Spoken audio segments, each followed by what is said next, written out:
your premium brand. Yay. Let's get into that. I'm looking around. What's this? That's a candle. It's a candle. Yeah. Oh my word, this is beautiful. Thank So you. what's the products we got here? So we have so over here. Mm-hmm. Let's check what's in here. So these are like pure oils. Mm-hmm.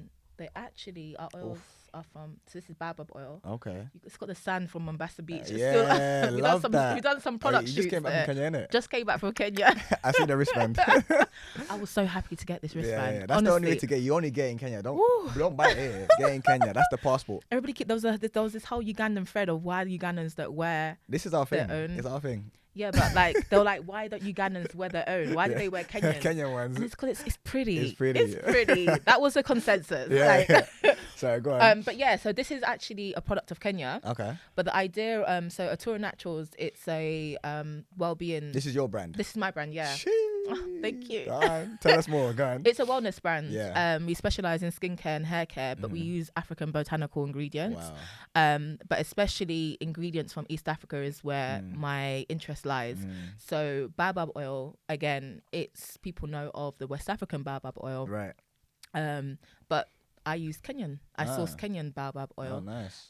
So these are the pure organic oils that we have here. Nice. As part of our Missouri collection, everything is a homage to my heritage. So Missouri is the area in which I'm from, in northern Uganda. Okay. And every time I go to the village, I look at the hills. It's Missouri Hill. So literally, everything just reminds Paying me homage for real. of back home. Yeah. And I want to take the customer on the journey of, you know, my travels in Uganda. So even our candles here, I don't know which one I have here. This one is the Mbarara candle. So again, it's named after a place. Wow. It's a cool. town, a city. If you was a city now, actually, they've changed it. In Uganda. And so when you smell it, the idea is for it to be, you know, you that scent takes you to that place in Uganda. Yeah.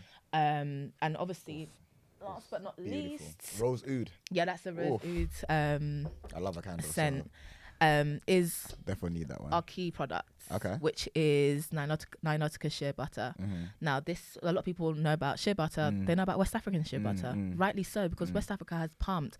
All the different countries have pumped into marketing and got their products on board because their governments have been 100% behind them and supporting them. And even like, what's the word when you when you don't sell like the raw product, you sell it as a product like this. Yes. I forget the phrase for it, the term for it. If you don't sell it as a final product. Yeah, like because a lot of African countries will sell the, like a raw As a raw material product, as opposed to processing it and packaging it and selling it as a final product. Exactly, exactly that. Yeah. And obviously that's where the wealth again. That's where that's where the money is. Yeah. It doesn't reach the actual people that need. So with our Nilotica shea butter, it's a Ugandan shea butter. Okay. And so the shea butter is grown. It's wild crafted. Yeah. Meaning it's not planted. It grows wildly. Oh wow. And so I work with the local cooperative groups there. Who harvest and process the shea butter. And I guess what we do with the shea butter is to help them get into the market, the global market that is. But our shea butter is way different to West African shea butter. It's softer. And it literally just melts. Whereas the West African ones, they have literally a process that they go through to churn it, to boil it in order to get it from the seed, if you will, to the final raw product. But this one we cold press it, and it's softer, as natural as it gets. Exactly, you keep all the nutrients in and everything. Right. So, and it's softer in its natural state. So Nice. that's the beauty of it, and that's what we're trying to put out there in the market. Yeah. But again, the brand is focused on African botanical ingredients, especially East African ingredients. Yeah, very intentional with that. Very intentional. I like that. Very intentional. Even a Torah, it means it's in my local language, which means flower. It's in Lango. So yeah, everything is literally just a homage to what I've grown up with and my culture. Yeah. Okay. I mean that, but this has been a very, very, very good episode. I'm really pleased that we finally got to meet and just kind of discuss and chop it up. And I know this won't be the last time, you know. And obviously we got the pop-up coming as well. That's right. If you want to come and get the brand, you know what I'm saying, come and get some of this shea butter, smooth like butter, you know what I'm saying. Yeah, man, there'll be more information about it. Obviously, I'll let you know on the podcast, on Mamazuri, on UG Collective. And as I said, if you know any other brands that you can recommend to us, feel free to hit me up. Yeah. And we can plug into that, because intentionality, especially in business where you're not a big community as such, is very important. Very important. Yeah. So we need to be on point with that. I agree. And I really, really, really, I'm a big fan of what you did with the pop-up store. So really looking forward to the next one. So am I. And many, many more to come. Thank you. So I definitely know there will be. Yeah, there will be. Of course. And I think that's the beauty of it. I think people, again, it's just creating spaces, alternative spaces for people to enjoy, and especially with intentionality. Like, how can you incorporate black-owned businesses, wherever it may be, but into your day-to-day life? Right. Your earrings, like these. Most of the things I'm wearing, like this is the collective. We got some jewelry coming up as well. Check out the pop-up. But my earrings are black-owned. You know, my dress. My dress is Kenyan. Right. I got it in Kenya. But fantastic. Like, how can we incorporate all these businesses? How can we grow as a people, as a community? And I think that's the ultimate goal, right? Yeah. I always say that. Like, everyone that knows me will tell you, like, I'm very simple with it. I just say every day, just wear something that's black owned. Just it could be socks, it could be a hat, it could be anything, that just something, that one thing, and just be intentional with it. And you just realize over time you start gravitating towards buying more stuff that is black owned, because you're gonna start thinking, oh, maybe I should buy that top and that goes with this earrings or goes with this. You know what I'm saying? So just that simple, starting from there, and you just grow. You realize that it's not as hard as you think it is. People try to say it's a hard thing to this black shop black. No. We're everywhere. Agree. And I think that's what people don't realize, is that that's group economics. That's how it works. You're putting your money together, and you're coming to support a black-owned business, Ugandan, like a East African-owned business, whatever. And that's how we grow as a people. Do you know what I mean? That's how we're able to support each other and ensure that our businesses and the pound, because we're based in the UK, the pound runs throughout. Stays in the community. You want to set up a business back home in Kenya or Uganda or wherever, come to these events and learn more. That's how we keep the money circulating. Right. And that's important. And people don't realize that. It just starts off with these small acts. 100%. 100%. Yeah. So yeah, man, I really enjoyed this episode, and thank you for even just coming down and just letting us know about yourself and what you do, and and plans for the future. And I think it's been a very informational, information, is that a word? Insightful. Thank you. I'm gonna have to edit that. It's fine. Let's start again. It's been a very insightful episode, and before you head out, I'm gonna just do a quick few questions. Okay. It's a little fun. Oh. Yeah. What's your favorite film or TV series? Okay, favorite film. You've got to blame my mum for this. Sound of Music. Okay. I know, and Die Hard. It sounds so cheesy, but my favorite film is Sound of Music. No, don't be. Listen, I've had some worse answers, so you're good. Yeah. Can I add a few? Okay, Sarafina, like these. Yeah. Let me add a token. Pay homage. But yeah, series at the moment. That's a hard one. Yeah.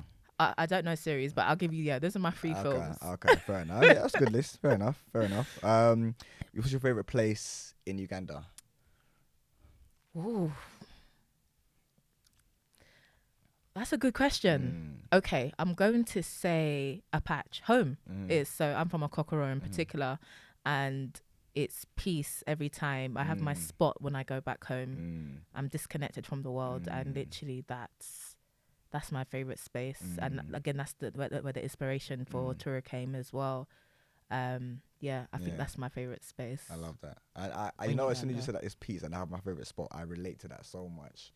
Like December, I just every time you go home, you know exactly where you're gonna go, and you know that feeling that you're gonna get charged up again and be like, okay, I know what I'm doing this for. And you breathe the fresh air, you look around, you're like, I feel like peace. I feel calm. I agree. So I know what you're talking about when you say that. I agree. Yeah. I know what you're talking about. I have another favorite space, which is Latitude Hotel. It's fantastic. Yeah. So that's just a special shout out. There's a few, but yeah, those are my favorite places. Okay. Favorite food. Okay.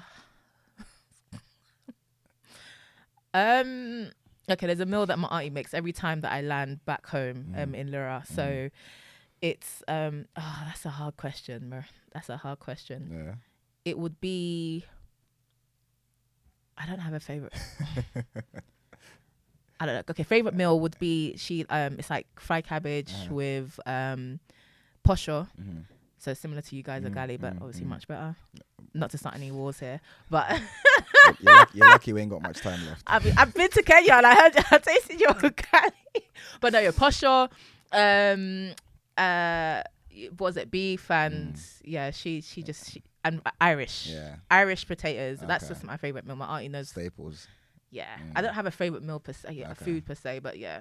Okay. That's fair enough. That's fair enough. And would you like to plug any socials, any business, anything like that before we go? Yeah, so you can follow us at Atura Naturals, which is well, you're gonna spell it here anyway. You should be able to see. But Atura Naturals on Instagram, across all our socials, Twitter, Facebook. You can follow me on Instagram. I'm Miss MS Norah, which is NORAHK underscore. I don't think there's an underscore, but yeah. That's me. I'll add it down. Yeah, let's make it easier for us. Check the bio. And look out for the pop-up store as well. Oh yes, on obviously the collective. It's the collective UG. And you can find us on Twitter and Instagram, and also our website, which will be launching, which will be a directory for Ugandan-owned businesses anywhere in the world. That is www.thecollectiveug.co.